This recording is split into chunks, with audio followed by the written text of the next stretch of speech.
Yo, what's good YouTube? What's good everybody? It's your boy Johnny Finesse. Welcome back to the channel, and today we got another Jimmy Highroller video. If you're new to the channel and haven't subbed yet, make sure you hit that sub button, y'all. We on the road to 1,200 subs, y'all. With that being said, let's get into it, man. After being retired from the NBA for nearly This would change 2 NBA years, history. Michael Let's Jordan go. returned to the game and had one of the greatest seasons in NBA history. He led the league in scoring, All-Star MVP, First Team All-NBA, First Team All-Defense, led the Bulls to an NBA record 72 wins, and went on to win the NBA Finals. The icing on this historic season, a Finals MVP, the fourth one of his career up to that point. But anyone who watched this Finals in real time will tell you that that Finals MVP was his before the series even began. Michael was the undisputed greatest player in the world. That is that tough. But he actually wasn't the best player in this series. That was Shawn Kemp, who statistically had a better series than Michael Jordan did. In terms of efficiency, production, impact, Shawn Kemp was playing better than any player on the court for those 6 games. But as we all know, the Finals MVP award is reserved for players of the winning team. But what if it wasn't? What if the Finals MVP was awarded strictly to the player who had the best series regardless of the outcome? Well, that would be crazy. Some things would stay the same, but not everything. That shit is crazy, but hey man, make sure you hit that sub button, y'all. Come on. Today's video is sponsored by Keeps. Keeps is a subscription-based service that focuses on making it % off your first order goal or you know what I'm saying? Just make sure they see the with the code 2022 and NBA Finals heating up, the inevitable discussion about who the Finals MVP will be are in full swing. I really wish I was joking. Yo, the playoffs is crazy. I'm not gonna lie. Let's talk about the playoffs real quick before y'all. If y'all still here, y'all fuck with me. Make sure you hit that like button. But yeah, bro, Jayson Tatum gotta go crazy. Like everybody been saying, he's been playing whack. He been playing whack. That shit ain't gonna cut it. Like that game last night. That shit, Wiggins was going crazy. Like, who knew that shit was gonna happen? When I say that, I just saw an article that had Kevon Looney with the 3rd best odds of taking home the Finals MVP.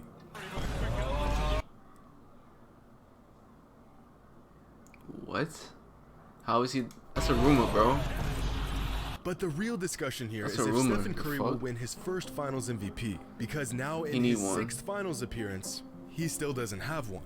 The one accomplishment that Steph has yet to achieve up to this point in his legendary career. Many NBA fans will argue that the 2015 Finals MVP should have gone to Steph, but instead it went to Andre Iguodala. Which made no sense to me. 7 years. That shit made no sense to me. Why did he get that shit, bro?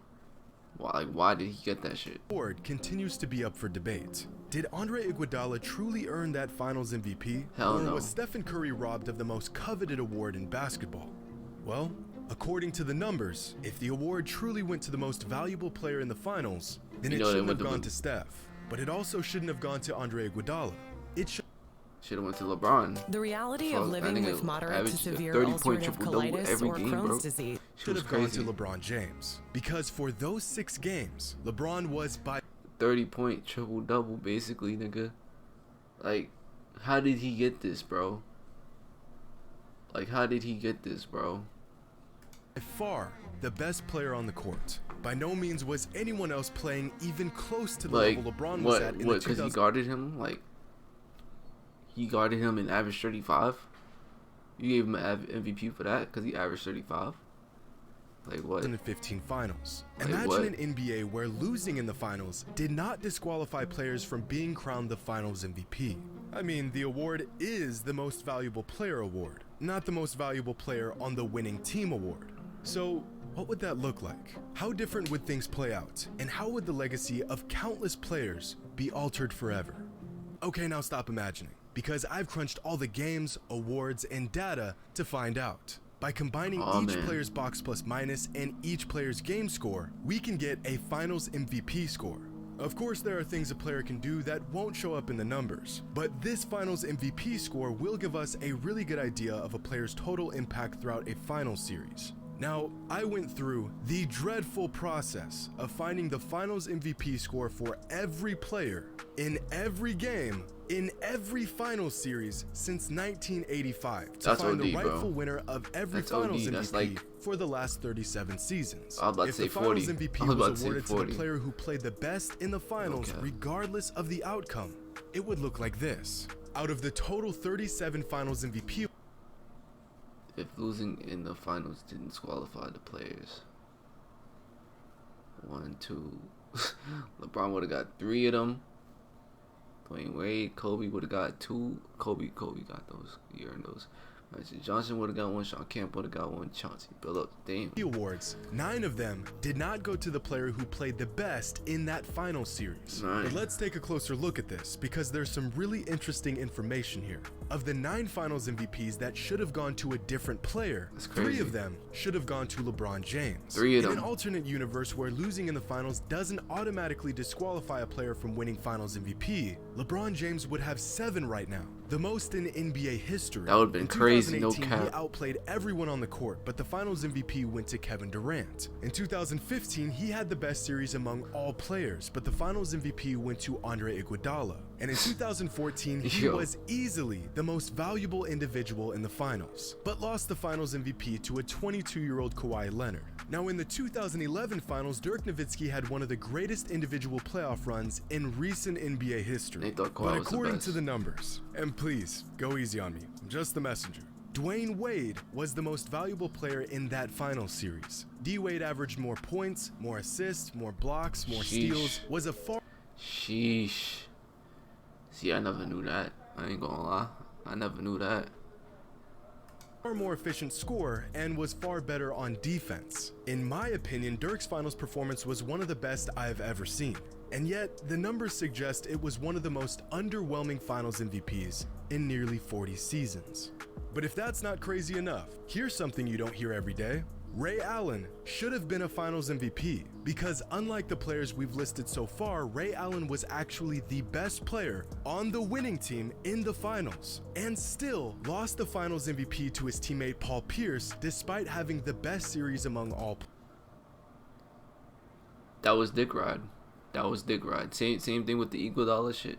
That's dick riding. Players. In 2007, Tim Duncan was the best player in the finals, but the finals MVP went to Tony Parker. This would have given Duncan 4 finals MVPs, further solidifying him as a top 10 player of all time. But there's actually more to this story, because in the 2005 NBA Finals, Duncan was the finals MVP when it should have gone to Chauncey Billups, who was statistically easily the best player in that 7-game series. This would have been back-to-back finals MVPs for Billups, which would have made him just the second point guard in NBA history to have multiple finals MVPs. Now, a lot of NBA fans will argue that during the Lakers three-peat from 2000 to 2002, both Kobe and Shaq were equally as valuable to the Lakers, and some would even argue that one of those finals MVPs should have gone to Kobe.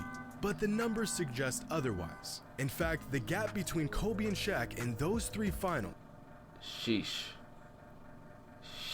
Finals from 2000 to 2002. Damn, why my AC feeling like that, bro? Like, what's going on, man? Turn that shit off, bro. Turn that shit off, man. Like, come on. Is so large, it makes you wonder how this was even a debate. Don't get me wrong, without Kobe, the Lakers don't win those championships. But Shaq was not just the best player on the court for 3 straight finals. He put together one of the best 3-year runs in the finals that the NBA has ever seen. Only 2 players have had a better 3-year run in the finals: Michael Jordan from 1991 to 1993 and LeBron James from 2016 to 2018. But of all the changes that surprised me, nothing prepared me for the 1996 finals, where according to the numbers, Shawn Kemp was actually the most valuable player in the finals. This was statistically the worst finals of Michael Jordan's career, so that explains part of it.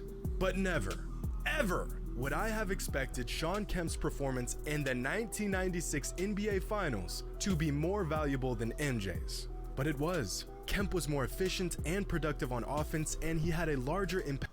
Gotta look at the stats. More points. Jordan had more points, of course. More rebounds.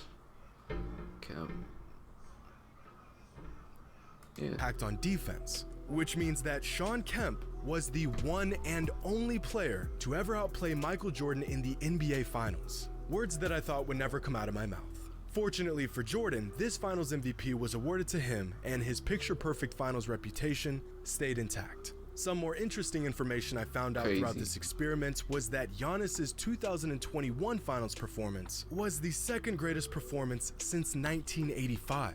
The only player to have a better individual performance in the finals was MJ in 1991. You'd think such a historic performance would be talked about more often, but it seems like most fans have overlooked the dominance Giannis displayed in those finals. But what about Stephen Curry and his case for a finals MVP? That's that crazy. Not including this season, the man has played in 5 finals but has 0 finals MVPs to show for it. Was he really robbed of the award? Would Steph have a finals MVP in his trophy case if losing in the finals didn't disqualify him from receiving the award? Well, let's take a look. Take a look. Crazy how late the ad came, but that's cool. 2019, the Raptors defeated the Warriors, and Kawhi Leonard took home the Finals MVP with a Finals MVP score of 32.8. Steph had a great series despite the loss and finished with the Finals MVP score of 29.8. Damn, so the award rightfully went to Kawhi. In 2018, the real headliner ended up being Durant versus LeBron, and after sweeping the Cavs, KD went home as the Finals MVP with a Finals MVP score of 38.3. Steph finished with the Finals MVP score of 25.2. So once again, this award was never Steph's to begin with. In 2017, Kevin Durant put together an absolute masterpiece on his way to winning his first championship with the Warriors. And in this 5-game series against the Cavs, Kevin Durant had the 3rd highest MVP score in the last 37 seasons of 44. 35 and once again, Steph was the 3rd most valuable player on the court in that series behind KD and LeBron. In 2016, after completing the one and only 3-1 comeback in finals history, LeBron went home with the finals MVP while putting up a finals MVP score of 40. And this award was rightfully his, since Kyrie Irving finished with the finals MVP score of 25.5, and Steph finished with the finals MVP. You know what's crazy about this? People was trying to argue with me that, oh, Kyrie should get the MVP. What the fuck did that nigga do, bro? What did he do? Like he didn't do as much as LeBron, bro. Like, he's like, oh, he shot the dagger. Like, one shot, bro. Should have possibly gone to Steph. As we spoke about before, LeBron James was easily the best player in that series, finishing with a Finals MVP score of 34.8. Andre Iguodala finished with a score of 19.9, and Steph finished with a score of 23.8. Which means that, in reality, Steph was the best player on that winning team in the finals, and that Finals MVP award should have been his. It should have. He was robbed. Stephen Curry was robbed of the 2015 Finals MVP, but according to the numbers, so were many other players. Hope you all enjoyed, and as always, until next time. But like that though? But like that? You feel me? Like that? Like, come on now. I like that. Like, that shit is still crazy to me.